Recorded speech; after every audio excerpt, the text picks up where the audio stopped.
In the jagged, storm-swept mountains of the far north, a chilling dread lingered in the very air. Jotunheim, the realm of the frost giants, the Jotnar. They were colossal, primordial beings of immense power, embodiments of chaos and untamed nature. Their very existence was a curse upon the world, a relentless threat of cold, hunger, and primordial chaos. This is the tale of the terrors of the Norse Jotunheim, a curse that haunted the gods themselves and left a chilling mark on the mortal world. Our story begins with Baldur, a celebrated chieftain, driven by boundless ambition and a desire to prove his clan's superiority.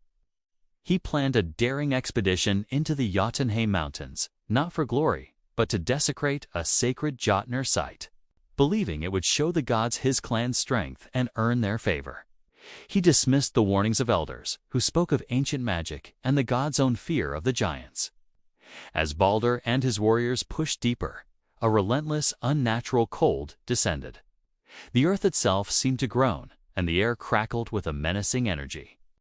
They found the sacred site, a ring of massive, ice-encrusted stones. In a brazen display of arrogance, they toppled the stones and defiled the ground.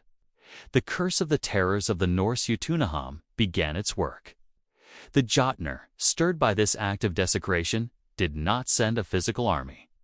Instead, their primordial magic manifested as a creeping spiritual blight of chaos and discord. Baldur and his warriors were plagued by internal turmoil. Old grudges flared, minor disagreements exploded into violent arguments, and their once unbreakable unity shattered. They were tormented by an insatiable, freezing hunger that no food could satisfy, a direct echo of the Jotnar's primal nature. The curse was not an attack, but a spiritual infection, slowly turning the warriors against each other. Baldur, witnessing his warband tear itself apart, finally understood. His ambition had invited the primal curse of chaos and disunity.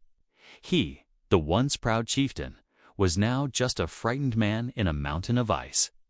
His greatest threat no longer the giants outside, but the discord consuming his own men. In a desperate final act, Baldur chose to atone.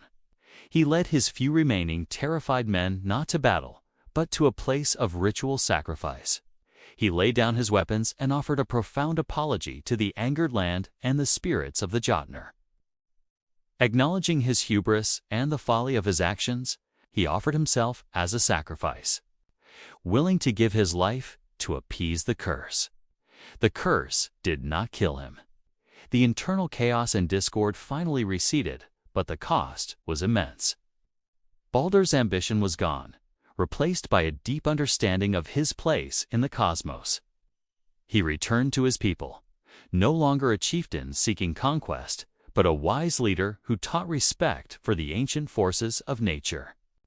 The story of the terrors of the Norse Jotunheim endures as a chilling warning.